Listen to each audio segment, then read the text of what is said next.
Aujourd'hui, le Premier ministre a voulu rassurer les collectivités locales. Il a promis aux présidents de région qu'ils disposeraient d'une fiscalité propre pour financer leurs compétences économiques, une compétence renforcée dans le futur. Il a également annoncé une révision des contrats de plan État-région, 12 milliards d'euros à la clé. Enfin, Manuel Valls a répondu à Jean-Marc Ayrault. L'ancien Premier ministre l'a en effet interpellé dans la presse ce matin sur le budget limité, selon lui, des Pays de la Loire, en comparaison notamment à celui de Poitou-Charentes. Nous allons faire un effort qui n'a jamais été accompli en France. 50 milliards de diminution de la dépense publique sur 3 ans, dont 21 dès l'année 2015. Et en même temps, nous avons des priorités.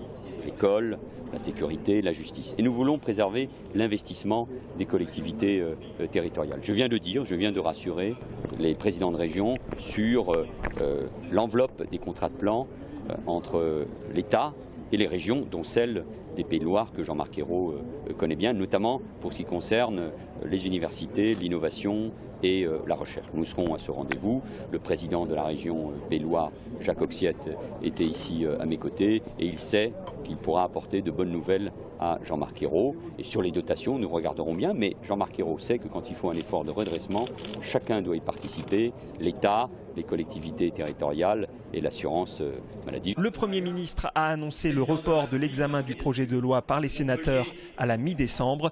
Pour Valérie Pécresse, la réforme territoriale a été réalisée à l'envers. La vérité, c'est que cette réforme, elle a été prise par le mauvais bout. Il ne fallait pas commencer par changer les périmètres des régions. Il fallait d'abord commencer par faire un conseiller territorial qui permettrait de fusionner le département et la région. Et puis il fallait supprimer la clause de compétence générale qui permet à tout le monde de faire tout et n'importe quoi. Il fallait respecter le vote du précédent gouvernement. Et puis à partir de là, il fallait se dire qu'est-ce qu'on veut pour la région et qu'est-ce qu'on veut en termes de ressources fiscales, en termes de périmètre, etc.